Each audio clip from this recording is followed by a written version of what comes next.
no vídeo de hoje, a gente vai conversar sobre esse livro aqui, Inês da Minha Alma, um livro maravilhoso de Isabel Allende. Quer conhecer um pouquinho desse livro?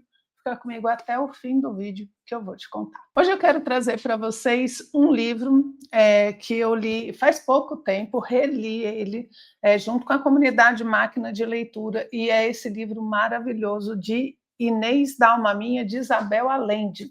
E eu trouxe ele, quero trazer ele por diversos motivos. Primeiro, porque ele é uma excelente indicação de leitura, e também porque eu quero te mostrar como é que você pode fazer com que a sua leitura de lazer, que não seja um livro técnico ou que esteja ensinando habilidades, né? Como você pode transformar esse tipo de leitura em um guia para que você entenda mais sobre a história, sobre o mundo onde a gente vive, sobre personagens, né, que a gente começa a ter contato através de obras como essa. Isabel Allende, ela é parente, né? O pai dela era primo do Salvador Allende, né? Presidente do Chile, que foi deposto e que depois disso entra aí com toda a história do Pinochet. Não vou entrar muito nisso, mas por que eu queria comentar um pouquinho dessa história? Para a gente entender um pouco o autor. A gente sabe que entender o autor é fundamental para compreender a obra, né? E o que isso daqui tem a ver com praticamente todos os livros que a Isabel Allende escreve? Ela coloca sempre uma visão da história, da política, uma contextualização muito importante e que se apresenta muito nos livros que ela escreve, né? Depois que Isabel Allende sai do poder, né, é deposto, ela vai ter que viver na Venezuela, ela é exilada, vive na Venezuela, onde ela cria, né, os seus filhos, se eu não me engano. Ela passa um bom tempo lá e depois ela vai para os Estados Unidos, né, casa com um americano, vai para os Estados Unidos e vive lá até hoje. A ideia da história dela, né, desse envolvimento com algumas questões políticas, é importante para que você compreenda também a obra e a importância que ela dá para determinadas descrições dentro dos livros, a importância que ela dá para alguns personagens também, além do fato de destacar muito o papel feminino dentro da história. Esse não é o livro mais conhecido dela, né? O livro mais conhecido é A Casa dos Espíritos, mas eu queria trazer a história de Inês da Minha Alma, que é a história de Inês, né? Que sai da Espanha, vem aqui para o Novo Mundo, né? À procura do seu primeiro marido, que ela descobre que faleceu, e é onde ela encontra, então, em Limas, né, na Cidade dos Reis, ali no Peru, ela encontra quem vai ser o seu segundo marido, entre aspas, né, porque na verdade ela nunca casou com ele, que é Pedro Valdívia, que vai ser o fundador do Chile, e conta a história especificamente da fundação da cidade de Santiago do Chile. É muito bacana. Por quê? Vamos a alguns pontos aqui, né? Primeiro, a figura feminina, que ela traz várias figuras femininas com formas distintas de se apresentarem e de viverem toda essa história. Vamos lembrar aqui que é uma época em que o colonizador está chegando, você tem os povos originários, você tem os mapuches, né? Você tem um povo extremamente guerreiro, que quando o espanhol chega, gera uma série de lutas. E o impressionante desse livro é que ela não toma partidos. Ela fala tanto dos espanhóis quanto dos mapuches, né? De uma forma muito interessante. Ela traz os mitos mapuches, ela traz os ritos, né? A guerra, o amor à terra, a estrutura social, da mesma forma com que ela vai falar dos espanhóis, das atrocidades que fizeram, das coisas que sofreram, das tristezas, das dificuldades, das mortes. Então, essa visão ampla que ela dá me agrada muito, né? E voltando aos personagens femininos, ela tem a Inês. A Inês, ela faz parte da história da fundação principalmente, né, da cidade de Santiago, principalmente em um episódio, aonde ela, dentro do furor dali, da batalha que está acontecendo, os espanhóis praticamente dizimados, aonde ela toma uma decisão extremamente radical, de decapitar, literalmente, né, cortar a cabeça de diversos reféns que os espanhóis tinham ali, cortar a cabeça deles e jogar no campo inimigo. O que ela faz é de um terror tão grande que o inimigo, né, os mapuches, eles assustam e recuam. E ela salva, de certa forma, a cidade de Santiago do Chile, mesmo que depois eles passem 2 anos aí sitiados, com fome, né, uma série de necessidades. Esse momento é um dos momentos mais conhecidos da vida de Inês. Então você olha para ela nessa descrição e ela parece uma pessoa terrível, né? Violenta, sanguinária, mas não. Ela mostra toda a preocupação desse outro lado de Inês, mostra a preocupação dela em cuidar dos feridos. Ela faz mais ou menos um papel de enfermeira ali, quando ela mora junto com Valdívia, faz um papel de governadora quase civilizatória, né? Se preocupa com as casas, com as crianças, com a comida, com os animais domésticos, as plantações. Enfim, ela tem todo um ar civilizatório que vai ser fundamental para a cidade de Santiago do Chile. Depois, eu não vou contar a história toda, por favor, leiam o livro, né? Aconselho.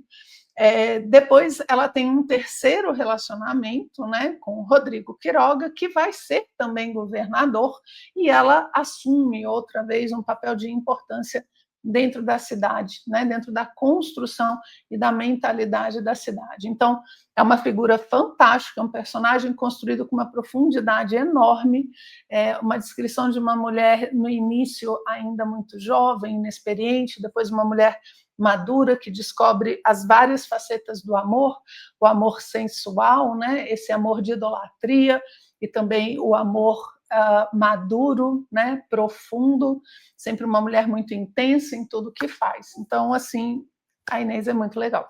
Mas ela tem outros personagens femininos também, como uma índia, uma Mapuche, que fica com ela, que troca informações com ela, que se torna o seu braço direito, que está junto com ela para todos os lados e ajuda ela com encantamentos. Ela diz que enquanto ela cuidava dos ossos, né, a Catalina cuidava com os seus encantamentos, com as suas ervas, ela cuidava de outras partes, né, de uma outra forma daquelas pessoas, e as duas juntas trazem essa medicina inicial que você tem, né? É bem interessante. E uma outra figura também que nós temos é uma princesa inca que se apaixona por um espanhol e eles se casam e moram junto ali, né, nessa cidade de Santiago que está começando a nascer. E ela não deixa de ser uma princesa, ela tem sempre essa nobreza inca e consegue, né, se relacionar com um dos espanhóis, tem os filhos com ele, então é uma terceira figura de uma nobreza fabulosa, né? Então é interessante como ela vai montando esses personagens femininos e ao mesmo tempo os personagens masculinos, né? A maioria dos personagens são figuras históricas pelos casamentos, pelos relacionamentos que Inês tem durante a sua vida. Você vai vendo a Isabel, além de descrever esses personagens, né? Como eram os espanhóis, aqueles que vieram, os que ficaram, os que morreram, os que abandonaram, né, o Novo Mundo, voltaram para as suas cidades, e fala então da expansão que esses homens fazem ali e vão dar no final nesse estado, né, nesse país que vai ser o Chile, ok? E o que eu queria indicar para vocês? Sempre que vocês pegarem um livro desse tipo, aproveitem, né, que a descrição é maravilhosa, e procurem crescer além da história em si, porque são fatos reais, são pessoas que existiram, né? E como é que você faz isso numa literatura desse tipo?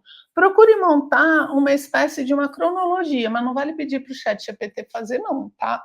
Nem procurar pronta. Vá anotando o que o livro traz de data, quais são as informações ali. E quando você monta essa linha do tempo por meio do livro, ele ajuda você a aprofundar na leitura, a pegar melhor as datas, os fatos e ir montando uma espécie de um quebra-cabeça dentro da sua cabeça, certo? Então, pega as datas, vê o que aconteceu dentro do livro, e aí sim, se você quiser pesquisar, outras coisas que podem ter acontecido na mesma época. Um exemplo bem simples, né? Pedro de Valdívia nasce em 1500, e por que eu lembro disso? Porque a gente junta com o descobrimento do Brasil, e a gente fala, poxa, olha só que legal, o cara nasceu quando Pedro Alves chegou, papapá, e assim a gente vai conectando informações e vai fazendo com que esse conhecimento vá se sedimentando dentro da gente, ok? Então, a primeira coisa são as datas, a outra são os lugares, né? Ela fala aqui, por exemplo, nossa, é muito emocionante, quando ela fala que eles estão saindo do Peru, né? Estão saindo de Lima e indo para o que vai ser depois a cidade de Santiago.